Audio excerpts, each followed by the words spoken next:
Hello everyone, आप सभी का स्वागत है हमारे यूट्यूब चैनल पहला बोर्ड में। और आज हम करने वाले हैं एक्सरसाइज 3.5 का क्वेश्चन नंबर 4। क्वेश्चन नंबर 4 में हमारे पास 5 पार्ट है। इस वीडियो में मैं तीसरा पार्ट पिक करने वाला हूं। इससे प्रीवियस वीडियोस में हमने बाकी सारे क्वेश्चन खत्म कर दिए हैं और आने वाली वीडियोस में भी बाकी सारे क्वेश्चन हम फिनिश कर रहे होंगे।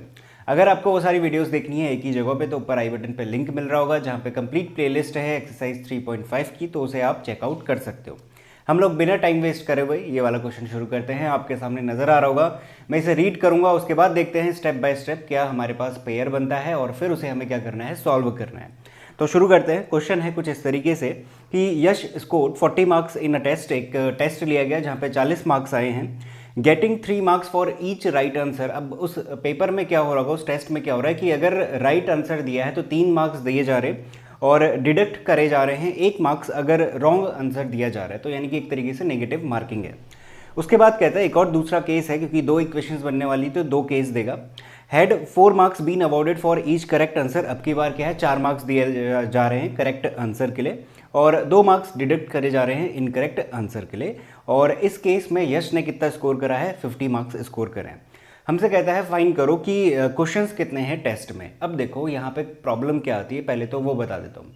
सबसे बड़ी और पहली प्रॉब्लम यही आती है बच्चों को कि किसे एक्स ले किसे वाई लेनी है, यानी कि निकालना क्या है। उसने भले ही आखिरी में बोल दिया है, उसने क्या बोला है, क्वेश्चंस निकालने हैं, टोटल नंबर ऑफ क्वेश्चंस निकालने हैं, बट कैसे उसे तोड़ेंगे, कैसे तोड़ेंगे, यानी किसे एक्स लेंगे किसे वाई लेंगे।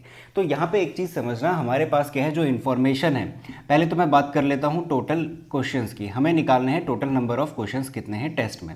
अब जो हमारी इन्फॉर्मेशन है वो 2 हिस्सों में टूटी हुई है, ध्यान देना कैसे।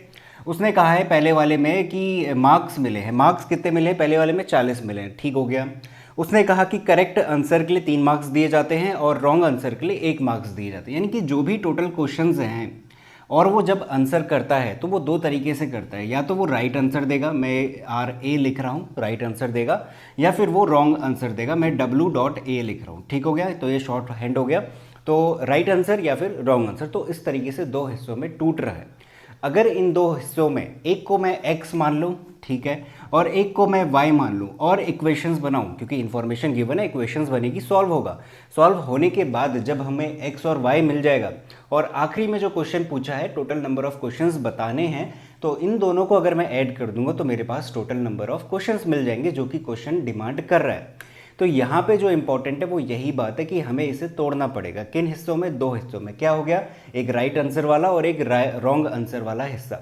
उन्हीं को हम x और y एज अ ट्रीट करेंगे। शुरू करते हैं। सबसे पहले मैं यहाँ पे ले लेता हूँ, आप लोग फॉर्मल तरीकों से लिखोगे, मैं इनफॉर्मल लिख रहा हूँ। लेट राइट आंसर बी क्या, x मान लेते हैं, तो मैं यहाँ पे लिख देता हूँ RA x, और रॉन्ग आंसर के लिए WA लिख रहा हूँ। रॉन्ग आंसर हमारे पास क्या हो जाएगा, y। इसके लिए आप लिख सकते हो let wrong answers be y।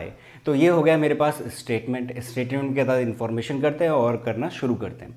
पहला केस था, 40 मार्क्स स्कोर करे गए थे, 3 मार्क्स दिए जा रहे थे राइट आंसर के लिए। अब जैसे कि मैंने यहाँ पे लिया हुआ है राइट आंसर, कितने हैं राइट आंसर, x माने हुए हैं।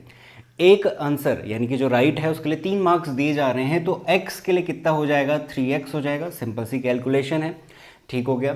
फिर दूसरा है मेरे पास, अगर वो रॉन्ग आंसर दे रहा है तो उसमें कितने डिडक्ट करे जा रहे हैं, 1 मार्क्स डिडक्ट करा जा रहा है। ध्यान से सुनना, डिडक्ट करा जा रहा है यानी कि काटना पड़ता है, टोटल मार्क्स में से घटाना पड़ता है। क्योंकि एक और गलती यहाँ पे ये होती है कि बच्चे इसको ऐसा कर देते, 3x बीच में प्लस लगाएंगे। अब यहाँ पे 1 मार्क्स दिया जा रहा है और रॉन्ग आंसर कितने माने हुए हमने, y माने, यानी कि y इंटू 1 कर देंगे, y लिख दिया जाएगा। इज इक्वस टू क्या कर देते हैं, 40 लिख देते हैं। 40 यानी कि टोटल मार्क्स बन रहे थे। देखो 3x मुझे मार्क्स देगा, ठीक है, सही बात है। y भी मुझे क्या देगा, मार्क्स ही लाके देगा, बट वो किसके हैं, वो रॉन्ग आंसर के हैं। और वो जो रॉन्ग आंसर है उसके मार्क्स तो हमें डिडक्ट करने चाहिए, क्योंकि यहाँ पे नेगेटिव मार्किंग हो रही है। तो जो भी मेरे पास टोटल मार्क्स बन रहे हैं जो कि है 3x, उसमें से मुझे घटाना चाहिए, तो मैं यहाँ पे सब्ट्रैक्ट करूँगा। इसी वजह से मैं बता रहा हूँ, क्योंकि यहाँ पे मिस्टेक यही करते हैं बच्चे कि प्लस का साइन लगा देते हैं और इक्वल्स टू 40 लिख देते हैं, बट वो ये भूल जाते हैं कि ये तो रॉन्ग आंसर है और रॉन्ग आंसर को घटाना है, क्योंकि उसकी डिडक्शन हो रही है, नेगेटिव मार्किंग करी जा रही है। तो अब देखो जो पहला केस है वहाँ पे राइट आंसर के 3 मार्क्स दिए जा रहे हैं और रॉन्ग आंसर के लिए 1 मार्क्स घटाया जा रहा है।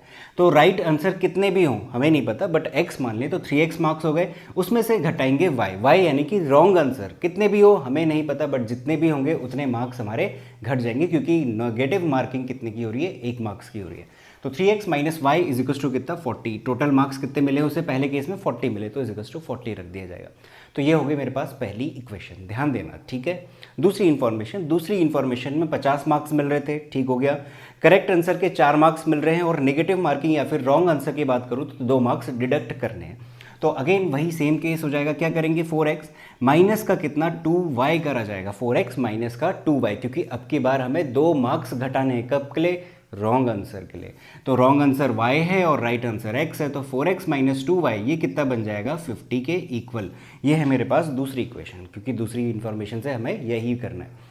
तो दोनों इक्वेशंस हमारे पास निकल के आ गई हैं। अब इन दोनों इक्वेशंस में हम इसमें कोई भी मेथड लगा सकते हैं। हमारे पास क्या पड़ा हुआ है, सब्स्टिट्यूशन है, एलिमिनेशन है और क्रॉस मल्टीप्लिकेशन मेथड है। तो वो सब कुछ अभी देखेंगे। उससे पहले देखो पहली इक्वेशन है, दूसरी इक्वेशन है। हमेशा एक काम करना, जब भी आपके पास पेयर गिवन रहे, अगर उसमें से कुछ कॉमन निकलता ना किसी भी एक इक्वेशन में से, तो निकाल देना। जैसे कि ये मेरे पास दूसरी इक्वेशन है, इसमें से मुझे दिख रहा है कि अगर मैं 2 कॉमन ले लेता हूँ तो ये हो जाएगा 2x minus Y is equal to कितना 50। इस 2 को इधर भेज दिया जाएगा तो 2x minus Y is equal to कितना 50/2 होता है 25। तो मेरे पास जो दूसरी इक्वेशन है वो थोड़ा कुछ इस तरीके से रिड्यूस हो गई। ऐसा कोई कंपलसरी नहीं है कि आपको ऐसा करना ही करना है, बट अगर कहीं पे दिखता है तो उसको कर दो ताकि कैलकुलेशन थोड़ा आसान बन जाए। और उसके बाद हम लोग अब क्या करते हैं, अप्लाई करते हैं, देखते हैं कौन सा मेथड हमारे पास सूटेबल रहेगा। तो यहाँ पे दोबारा से मैं लिख देता हूँ 3x minus Y is equal to 40 और 2x minus Y is equal to कितना 25। ये है पहली और ये है दूसरी। अब देखो इसमें मुझे साफ दिख रहा है कि जो दोनों y के कोफिशिएंट है दोनों के दोनों इक्वेशन में वो क्या है, सेम है, माइनस का 1 है। तो यानी कि अगर मैं यहाँ पे एलिमिनेशन मेथड लगाऊं तो मेरा आंसर ज़्यादा जल्दी आएगा। तो वही हम लोग यहाँ पे अप्लाई करते हैं। क्या करेंगे, पहली इक्वेशन में से दूसरी क्या करते हैं, घटाते हैं, यानी कि इसके साइन चेंज हो जाएंगे। ये माइनस का हो जाएगा, मुझे सब्ट्रैक्ट करना है, ये प्लस का, और यहाँ पे भी क्या हो जाएगा माइनस। मैंने स्टैंडर्ड फॉर्म में नहीं लिखा है, यानी कि कॉन्स्टेंट जो है वो इक्वल टू के उधर पड़े, बट उस बात से कोई फ़र्क नहीं पड़ता। आपको जैसे बताया गया है लेफ्ट हैंड साइड और राइट हैंड साइड दोनों जगह पे क्या करने हैं होते हैं, सब्ट्रैक्ट करना होता है। तो वही सेम काम मैं यहाँ पे कर रहा हूँ। तो अब क्या हो जाएगा, अब देखो, अब इसको करने से ये कैंसिल आउट हो गया, मैं कैंसिल नहीं कर रहा हूँ, बट थोड़ा सा मैं यहाँ पे से क्रॉस मार देता हूँ ताकि आपको दिखे कि ये कट चुका है। तो y हट गया।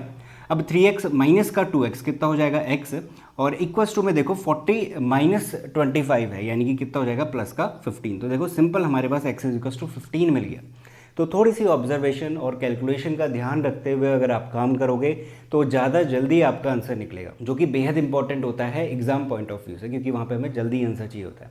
तो देखो इतनी जल्दी हमारे पास x इज टू 15 मिल गया। अब क्या करना है, अब पहली या फिर दूसरी किसी भी इक्वेशन में ले जाके पुट कर दो x की वैल्यू, वहाँ से y निकाल लेते हैं, इसमें पुट कर देता हूँ। देखो 3 इंटू x की जगह पर मैं 15 रख दिया सीधे, माइनस का y इज इक्वल टू कितना है 40 है। तो ये हो गया 15 3 45 और 40 इधर आ गया, minus 40 is equal to Y उधर चले गया, तो y इज इक्वल टू कितना बन गया हमारे पास 5। तो देखो x इज इक्वल टू 15 आ गया, y इज इक्वल टू 5 आ गया। अब जैसा मैंने कहा था, एक हमने मान के चला था राइट आंसर, एक रॉन्ग आंसर, दोनों की वैल्यू आ गई x और y। इसका मतलब राइट आंसर्स कितने हैं, 15 है। उसने जो भी टेस्ट दिया उसमें जो राइट आंसर उसने दिए वो 15 दिए। रॉन्ग आंसर कितने दिए उसने, 5 दिए, क्योंकि y की वैल्यू कितनी आ रही है 5। तो इस हिसाब से देखा जाए तो 15 प्लस 5 टोटल कितना हो गया 20, और ये क्या हो गया हमारा आंसर हो गया, क्योंकि उसने क्वेश्चन में डिमांड करी थी टोटल नंबर ऑफ क्वेश्चंस कितने हैं वो बताओ सिर्फ। तो यानी कि 20 हमारे पास क्या हो गया, राइट आंसर हो गया। तो इसी के साथ ये क्वेश्चन यहीं पे सॉल्व हो गया है। आई होप आपको क्वेश्चन समझ में आया होगा। स्टार्टिंग में थोड़ा सा प्रॉब्लम रहती है यहाँ पे इक्वेशन बनाने में, क्योंकि वो प्लस माइनस की मिस्टेक हो जाती है जिस वजह से बच्चे गलत कर देते हैं।